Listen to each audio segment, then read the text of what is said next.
The following video was sponsored by the Greek American Heritage Society of Philadelphia, preserving and promoting our community's history.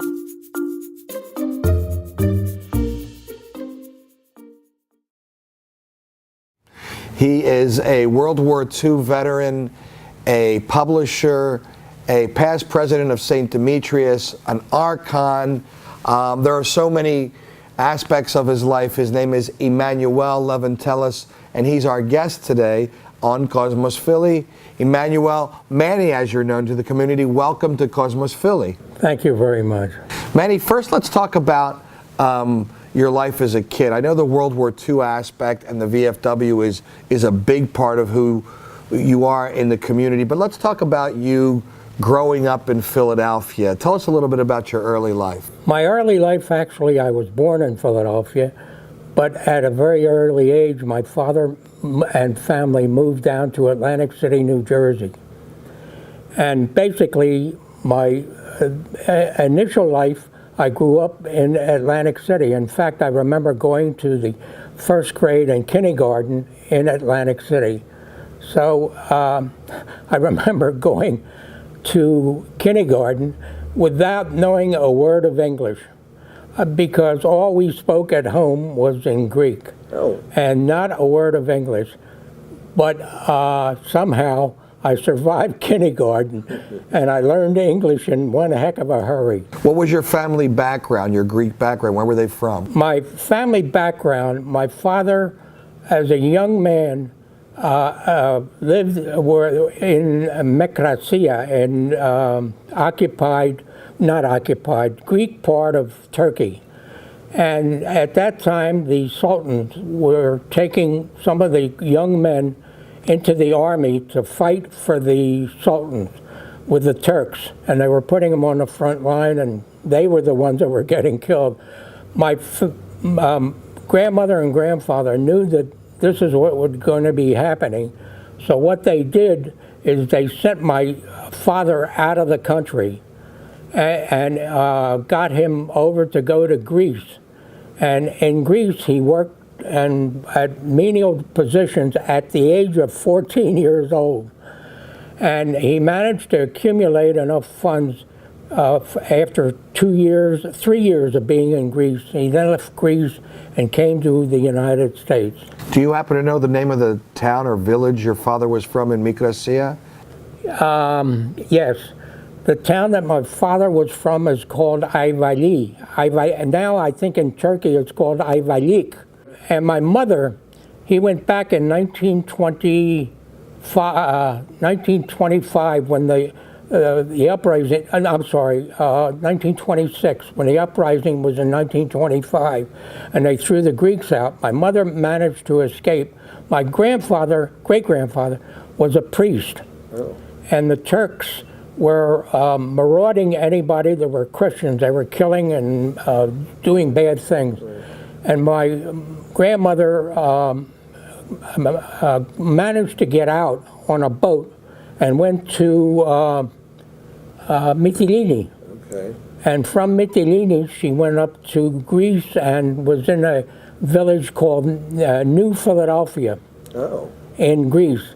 And there my father had met her when they were in Mecracia. And as a priest, my father somehow had gotten to the church and seen my mother. And he went back in 1926 and brought my mother back over, married my mother and brought her over here. All right, so let's talk a little bit more about Atlantic City as well. Your dad played a key role in Atlantic City. He ran a grocery store and...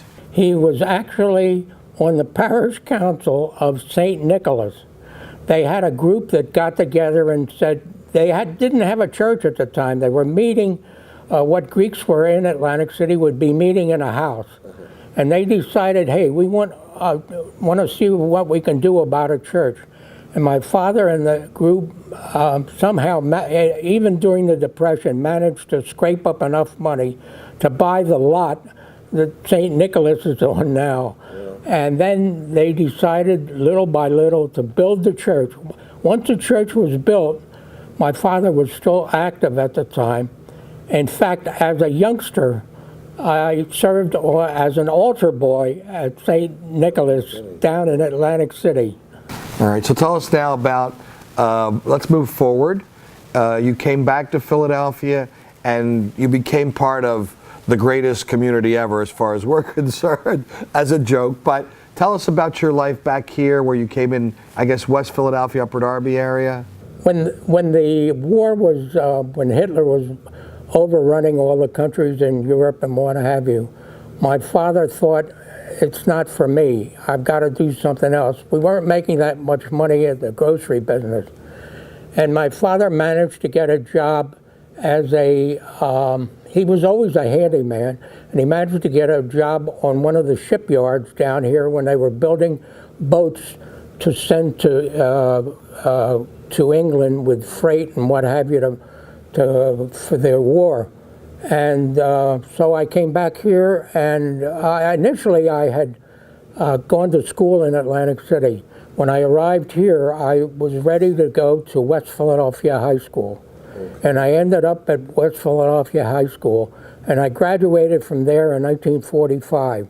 Were you part of the St. Demetrios community? Was it down here? When we were up here, my parents belonged to St. Demetrios at 59th and initially at Evangelismos down at 12th Street. So you attended church service there first. I attended. And you moved with the new congregation. Yeah, and then we moved with the family to St. Demetrios at 59th and Larchwood. What was that like for you, that community? That community was total Greek. It was an influx of a lot of people that lived in South Philly at the time and when they first came over. But it was time for them to move, and they thought, some went north and thought they would go to a church up in that northern area, but most of them thought, we want to stay in the west area, and so they joined 59th and Larchwood. Were there any special moments there that you remember? How long were you guys there? I was too young at the time to remember. All I remember is sitting through, and this was, again, I was very young at the time, sitting through Easter services. And my mother, being the daughter of a priest, would stay through all the services starting on Monday. And she made sure that I was with her at that particular time, even though I had to skip school sometimes to be at those services. And the one that really got to me was on Thursday with the 12 Bibles and having to stand for the 12 Bibles. I never forgot that one. In fact, I hate to tell you, but my mind would wander away, even though what the priest was saying. I was miles away at that particular time. So you grew up in that church too? Yes. And then I think that does the military or your education beyond high school take place first? When I graduated from West Philly High, the war was still going on. I was subject to being drafted. Rather than being drafted, I said to my parents, I said, I've got to join the military, and I did. And when I joined the military, I took basic training at Fort Knox, Kentucky, and then left there, and they shipped us to California to a camp there that sent troops to overseas to the fighting. My luck was that I was sent to the Far East rather than Europe, and I ended up in the Philippines. Just maybe 5 months prior to the war ending, we were chasing Japanese at that time that were occupying the Philippines. Then we were pulled out of the line about a month before the war ended. And we were training to go to the invasion of Japan. They were training us. At that particular time, we were held in reserve for that movement. Then, while I was there, they dropped the bomb, the first bomb. And the thought among the troops at a particular time, well, what's the big deal? That we dropped another bomb without realizing it was an atomic bomb. And then when they dropped the second one on Nagasaki, they announced the end of the war. Then jubilation took place. Unfortunately, I was a newcomer to the Philippines, and they needed occupation troops, so I was shipped to Tokyo as one of the first people to occupy Tokyo. Well, how long were you stationed there? About 2 years in Tokyo with a unit that was, well, we were taking the guns away from the soldiers that were returning. We were policing a lot of areas that didn't have police because there was no... Were you influenced at all by that 2 years in Japan? Yeah, I was, because I learned, believe it or not, I learned a little Japanese being there. And also I saw the burned out places that you can't imagine. Something that I really didn't see that much in the Philippines, but Tokyo was almost completely burned out. We had almost leveled it. And there were a lot of casualties among the Japanese people. And somehow, you know, I didn't feel an anger against the Japanese people. One of the things that kept me from feeling an anger was the fact that I had learned in my history of the family from Mekratsia that in 1925, when the Turks were chasing the Greeks in Smyrna, and they were jumping into the water and everything else, and no boats would take them. Not even the Americans would allow any of the Greeks to board the boat. But the Japanese boats did allow them to board the boat. And that always stuck in my back of my head when it came to the people that we were policing in occupied Japan. And you knew this going into Japan? I knew this going into the Philippines. And it was difficult, but I still pointed the rifle where it had to be pointed because they were pointing their rifles at us. But then it tapered down when I got to the Japan itself. So how old were you now? Take us a little more forward. You were in Japan. You were how old?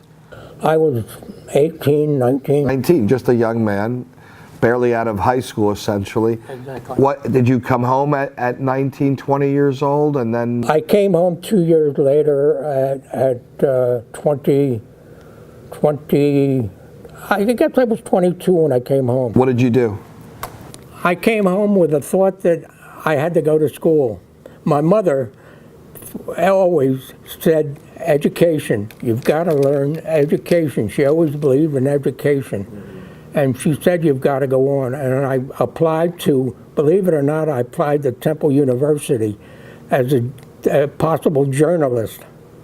But I got there and I took some of the courses and said, this is not for me, somehow. And I ended up at Drexel University as a biz ad major. Okay. Now, what happened there was I went for a 5-year co-op, I'm sorry, a 2-year, 4-year course. Unfortunately, while I was there, I joined the reserves, the Army Reserves. And when the war broke out with Korea, my unit was alerted, and they wouldn't let me stay and finish it at college. Oh. So I dropped out after 2 years at Drexel and went for a 2-year stretch during the Korean War with the United States Army.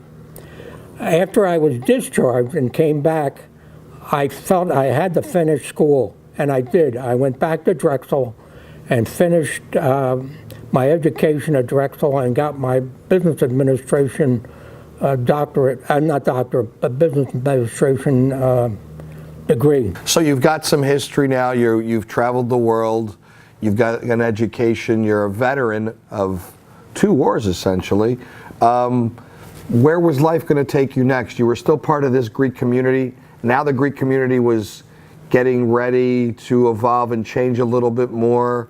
Were you aware of the VFW group? Did it exist yet?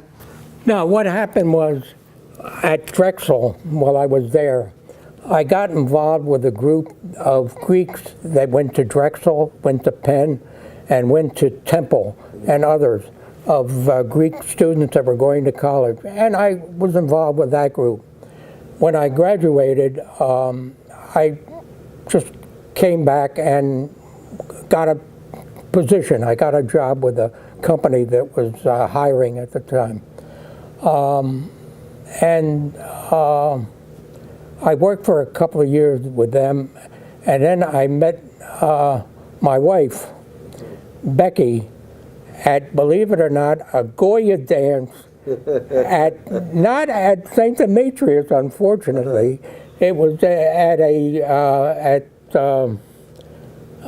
Delaware, at the Delaware church.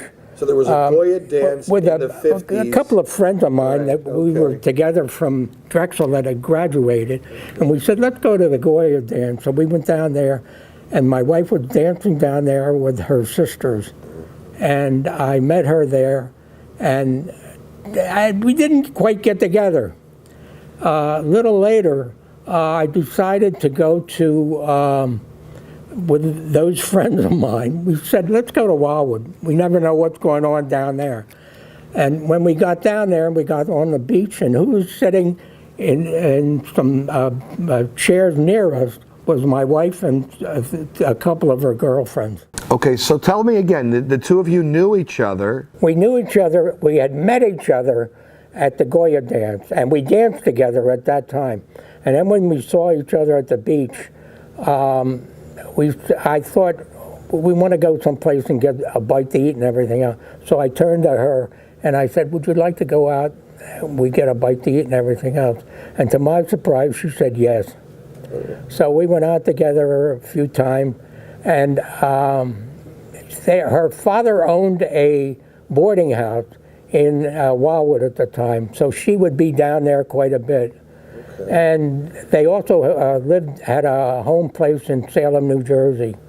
And so she said, well, I really live in Salem, I don't live here. And I went to Salem and I dated her there. And after a couple of dates, I said, this is the one. And we got together at that time. And the rest is history, so to say. Okay, talk about the VFW and St. Demetrios. First, the VFW. The name, Eleftheria chapter, how did it come to be? How did you come to be part of it? Okay.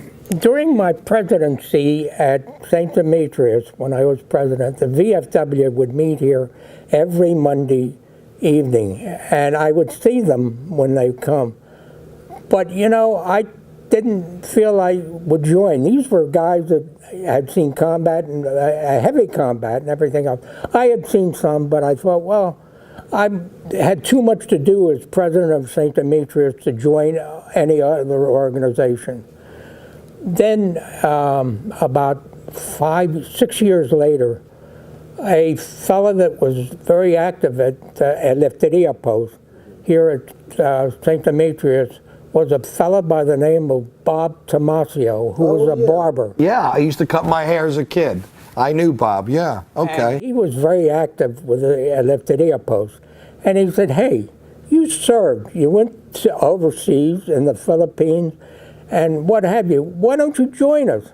I said, my time is limited. He says, hey, you don't even have to come to meetings. Just join us. What year was that approximately? Was it the early 60s or late 50s? Early 60s. Late 60s. Late 60s. Yeah. Okay, all right. And I said, okay. So I joined. I think the dues at that time were $18. So I gave them my $18 and I joined. And I didn't come to a couple of meetings. And then I wasn't president anymore and I had a lot more time.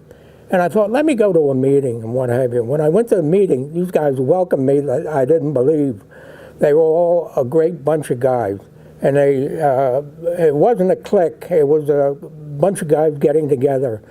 They would talk a little bit, and they had food, they would eat and what have you.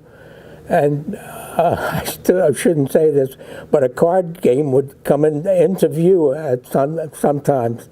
Anyway, I wasn't playing cards at the time, so I would leave. But then they needed officers.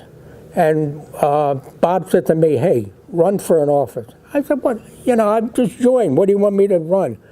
He said, be a junior commander. I said, all right, I'm junior commander. And I joined, and little by little, they worked me up to be a senior commander, and that's how it all evolved. Now the organization is still around today. It's also unique. Let's talk about that. The organization is still around. We're very active even now. In fact, today is the 20th.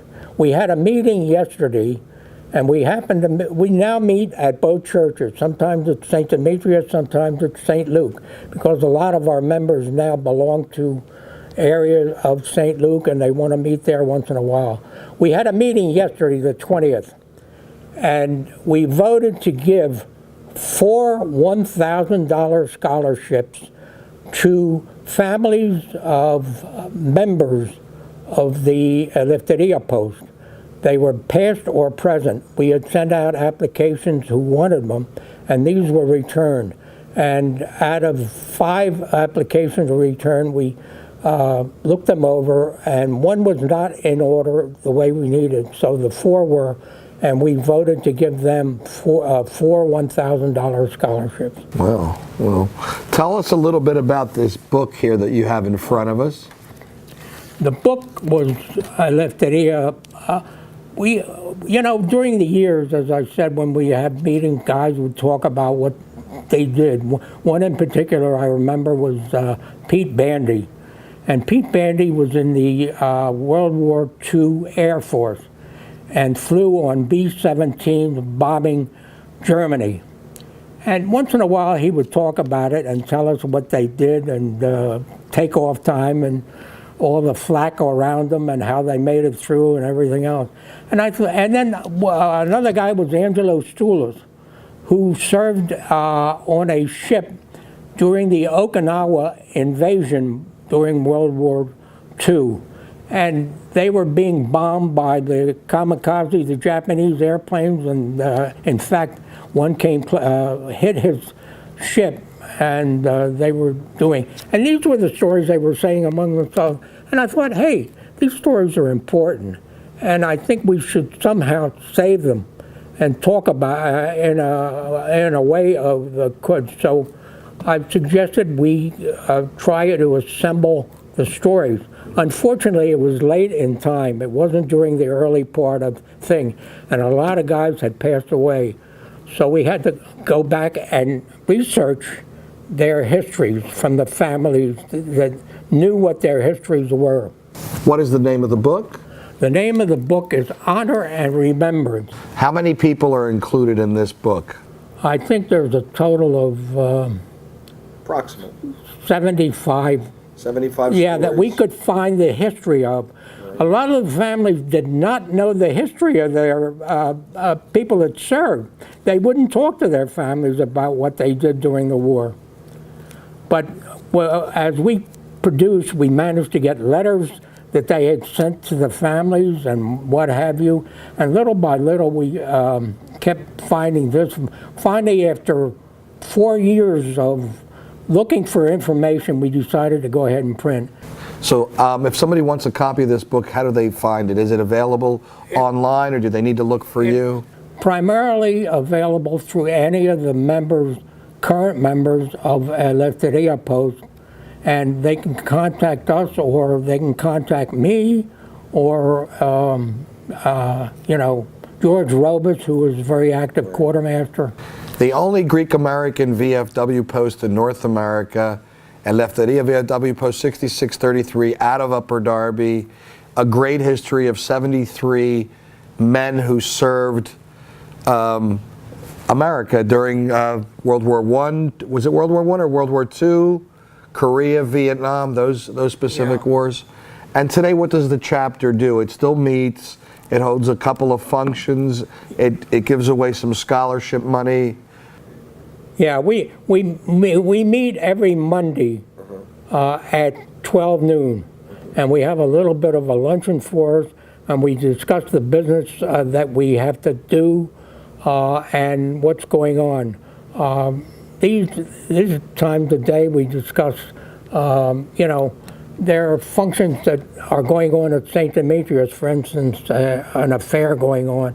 We want to make sure when they issue raffles, $100 raffles and what have you, or ad books, we always try to take an ad in their ad books or buy the raffles that are presented to us. All right, let's talk a little bit more about your relationship with St. Demetrios. You came in pretty much from the beginning, and you've always been part of this congregation. This is your home. Talk about the 60s and 70s through, where St. Demetrios was building a Greek community around it. Can you talk about that? Yeah, the Greek community, it was a big decision initially at 59th and Larchwood as to where we were going to go.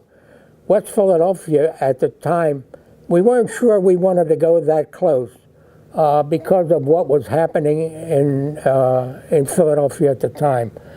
And a lot of guys said, I don't know whether we want to go to Upper Darby or we want to go further out. St. Luke hadn't built even then yet. And some of the people that were coming here, believe it or not, were from St. Luke. And but they somehow felt that it was too Greek as far as the St. Demetrios community. And they wanted a little more English. And some of us did and some of us didn't. So at the time, Bill Williams was owned a lot here in Upper Darby. He owned this particular lot. And he said, I've got a lot in Upper Darby that I'm willing to give. Later on, I heard he got some money, but anyway, that I'm willing to give to the church so they can build. We talked it over and what have you. We took a vote, and the vote was in favor of building here. And that's how we started. Initially, when we had sold 59th and Larchwood, we didn't have a church to go to. There was no building. It was an empty lot. Oh, so you were in between churches, basically. Yeah. We went to an Episcopal church in West Philadelphia and stayed there for 2 years. They allowed us to conduct services in the afternoon after they conducted their Episcopal service. So I think we paid something, a rental fee to do it and what have you. And that's where we went until this church started to build.